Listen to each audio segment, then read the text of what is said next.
समिति के अध्यक्ष भाई गोविंद जी, हमारे जिला कांग्रेस कमेटी के कोषाध्यक्ष बड़े भाई हरेश अग्रवाल जी, हमारे वरिष्ठ नेता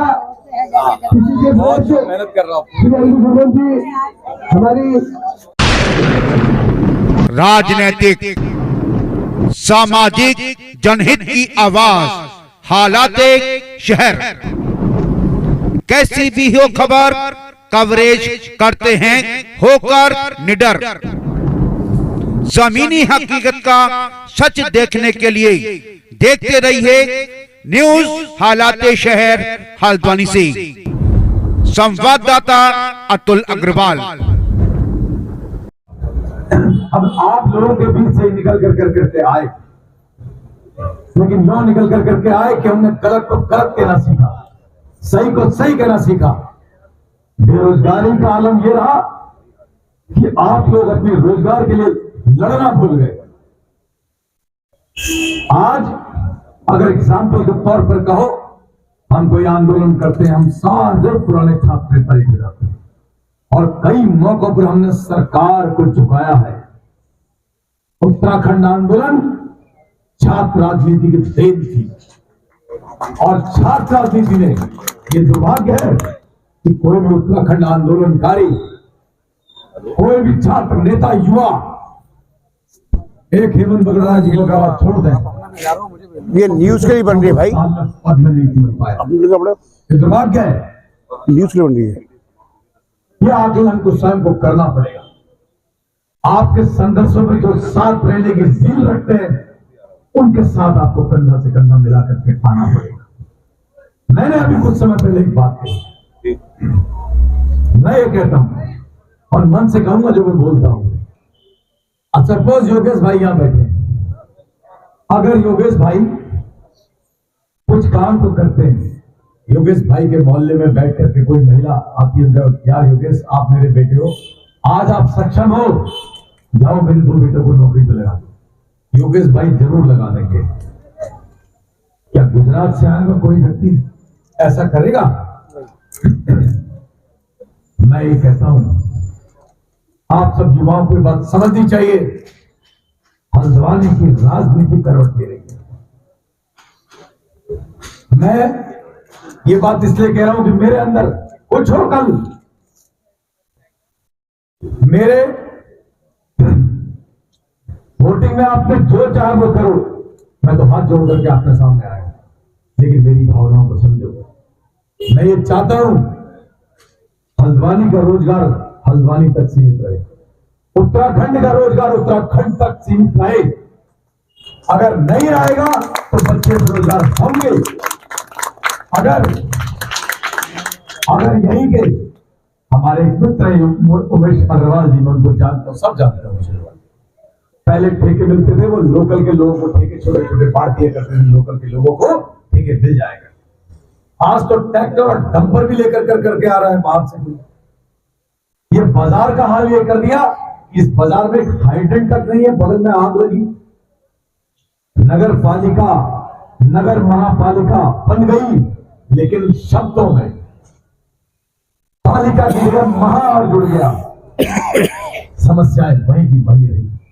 आज कहता हूं सबके सामने, आप इस करवट को पहचानो, पार्टी लाइन से हट जाओ, पार्टी लाइन से हट जाओ।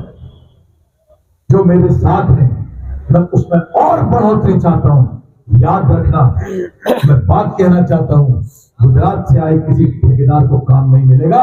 अगर कहीं पैसा आएगा और फटेगा तो इसी हल्द्वानी के लोगों को, हमारे युवाओं को रोजगार मिलेगा। ये बात कल मेरा अंजाम कुछ भी हो, कल मेरा अंजाम कुछ भी हो, लेकिन आपको साफ कह के जाना। आपको मेरी बात तब समझ में आएगी जब आप लोगों को पता चलेगा कि हाँ, मैं अपने रोजगार का साधन कहीं से पैदा करने की हिम्मत रखता हूं। मैं जनप्रतिनिधि के तौर पर मेयर ही नहीं बनूंगा, जनप्रतिनिधि बनूंगा। मेरे अंदर इतना मादा तो हो, इतनी ताकत तो दीजिए कि मैं मुद्दे उठाऊं। क्या ये बाजार नहीं जानता? बाजार पूरा टूटा। योगेश भाई ने बोला आओ, मैं इनके साथ घूमा, रोज रोज लगातार, मेरे हाथ में कलम की ताकत नहीं तो मेरे अधिकारियों से ये पूछता, तुम अपने अधिकारों का इस्तेमाल तो बदमाश और दादाओं की तरह कर दिया, तुमने दाऊद इब्राहिम की तरह कर दिया, या तोड़ नहीं तो फिर दूसरे तीसरे स्थान पर ताला लगा दूंगा। ऐसा हुआ है? यही हुआ, नहीं हुआ, ये हुआ ना? हर जगह हुआ। लेकिन उन्हीं अधिकारियों से मैं ये पूछना चाहता हूँ, बसड्डा नहीं हटा पाए तुम, ये जो तुम्हारा कर्तव्य था, जिसकी वजह से रोज जाम लगता है, वो तो नहीं हटा पाए तुमको तो सबसे कमजोर आदमी मिल गया व्यापारी। एक तरफ से बुलडोजर में कभी भी चौड़ी काम करनी होती, एक तरफ से लगाया और दूसरी तरफ से तोड़ दिया। क्यों भाई? उनका हाल चाल पूछने से कहां जाएगा व्यापारी? यहां व्यापारी वर्ग भी है, जो लोग मुझे जानते हैं, और वो जो 2023 का मेरा रहने का आंदोलन देख लीजिएगा, सरकारें झुकती हैं, उन्हें झुकाने वाले लोग चाहिए। कलम की ताकत अगर उन लोगों के हाथों में होगी, तो हम जैसे सारे लोग बीच में, समाज के बीच जो लोग कभी नहीं रहे,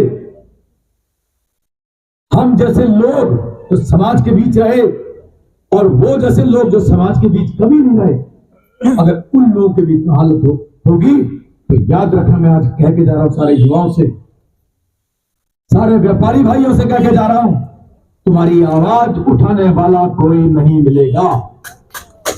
व्यापारी गणों से कह के जा रहा हूं, तुम्हारी आवाज उठाने वाला कोई नहीं मिलेगा। जब मैं किसी आंदोलन को करता हूं, यहां से करता हूं, यहां से, दिल से। आज अगर मुझे उस कलम की ताकत मिल जाएगी, किसकी होगी?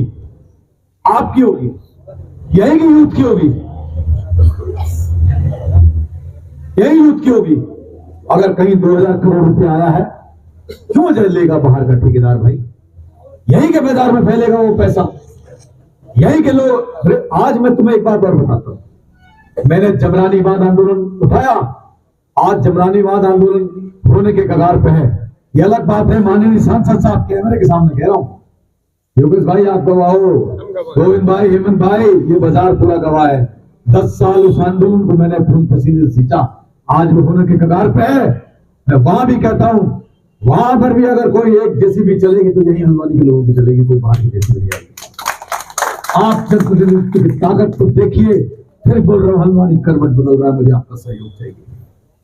आज अब ये जला, एरिया जला, एक वाटर हाइड्रेंट नहीं है। ये अधिकारियों के कर्तव्य थे जो उन्होंने नहीं किए। आपने एक वैकल्पिक रास्ते के लिए करोड़ों रुपए आप नहीं लाए। आपको सबसे मिला व्यापारी, वो व्यापारी जो बाजार के लिए चंदा देता है, जो रामलीला के लिए चंदा देता है, जो कहीं कुछ हो जाए, कहीं पर प्राकृतिक आपदा हो जाए, वो उसके लिए चंदा देता है। बदले में उसे क्या मिलता है? बदले में उसे मिलता है गब्बर सिंह टैक्स जैसे टैक्स, और फिर अधिकारियों की लानत, मलानत, ये उसे मिलती है बदले।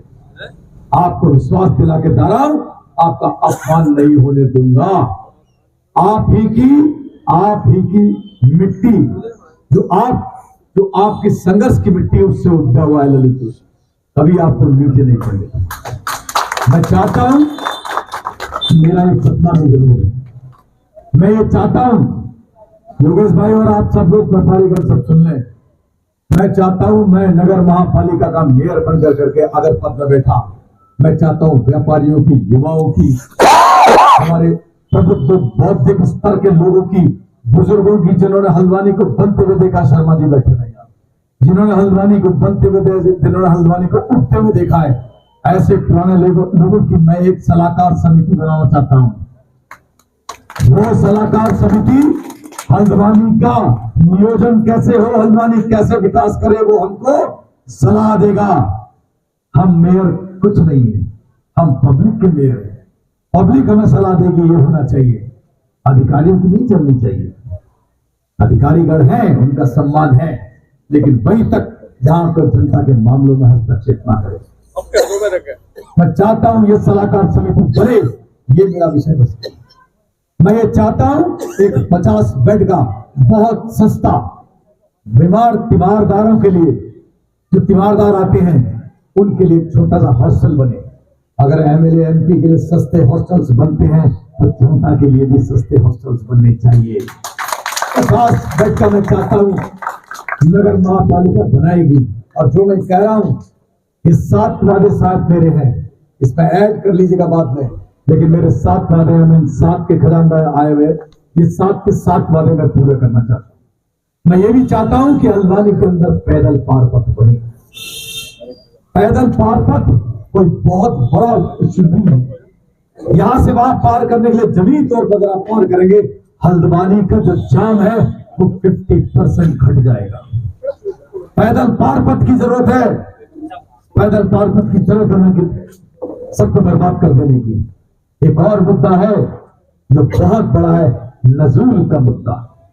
अलग अलग वर्ग की जमीनें हैं जो बरसों से, जब हल्द्वानी आजाद नहीं था देश, तब से हल्द्वानी बसा हुआ है। हल्दू के पेड़ यहां हुआ करते थे, इसलिए हल्द्वानी को हल्द्वानी कहा जाता है।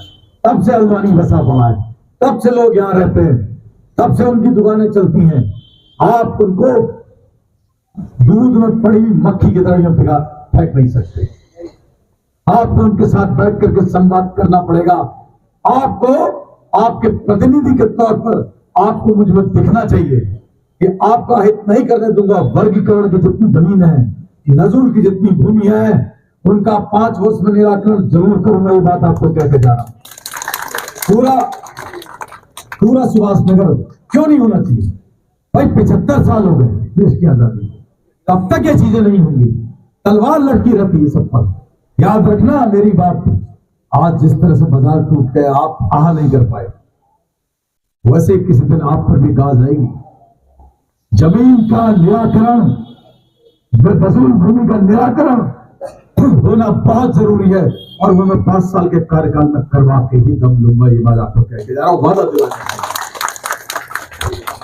दोस्तों ये तो मेरे वादे हो गए। मैं क्योंकि सभा के अंत में आपको कुछ बात कहना चाहता हूं, ये तो मेरे वादे हो गए। अब मैं, आप सोशल मीडिया देखते होंगे, यूथ, सारे युवा मेरे, सारे भाइयों, एक छोटे बच्चों सुनो यार, छोटे भैया आप देखते होंगे ना, आप ये बात याद रखना। मैं चाहता हूं नगर पालिका में जितना काम आया आप लोग प्राथमिकता हल्द्वानी की और हल्द्वानी के आसपास शहरों के बच्चों की देती। लेकिन मैं दूसरी तरफ कहता हूं, जब चुनाव चल रहा है, आप विराट कोहली को देखते हैं ना, उसको देखते हैं कि वो क्रिकेटर है, उसको आप उस नजरिए से देखते हैं। देश के माननीय प्रधानमंत्री को देखते हैं, एक पॉलिटिशियन है, आपको उस नजरिए से देखते हैं ना। तो शहर के मेयर जिसको प्रत्याशी आप लोगों ने बना रखा है, आप मुझे उसी नजरिए से देखेंगे ना कि यार ये हमारे शहर के लिए क्या करेगा, इसकी सोच क्या है, ये तो देखते हैं ना, देखते हैं ना। अगर मैं ये सब बात छोड़ कर करके कि मैं आपके लिए वाटर हाइड्रेंट लगाऊंगा, मैं आपके लिए पैदल मार्फत बनवाऊंगा, नजूल की भूमि के बाद करवाऊंगा, ये सब के बजाय अगर मैं आपसे कहने लगूं, भाइयों बहनों मैंने कुछ नहीं किया, मुझे सिर्फ धर्म के नाम पर वोट दे दो, इसके अलावा मेरे में कुछ नहीं है कहने के लिए, तो कैसे रहेगा? क्या अच्छा लगेगा आपको? जो मुझसे सर्टिफिकेट मांग रहे हैं कि मैं क्या हूं, तो मुझसे सर्टिफिकेट मांग रहे हैं कि मैं ये हूं वो नहीं, तो मुझसे सर्टिफिकेट मांग रहे हैं कि तू कितना बड़ा सनातनी है, तो मुझसे सर्टिफिकेट मांग रहे हैं। अरे मित्रों, मैं सनातनी हूं, इसका सर्टिफिकेट मैं तुम्हें नहीं दूंगा। तुम नहीं हो मुझे सर्टिफिकेट लेने वाले मुझसे। मैं तुम्हारी तरह सूटकेस में सर्टिफिकेट या संदूकों में सर्टिफिकेट नहीं रखा करता। जब चाहो ये बन जाओ, जब चाहो वो बन जाओ। मेरी जीवन खुली किताब है।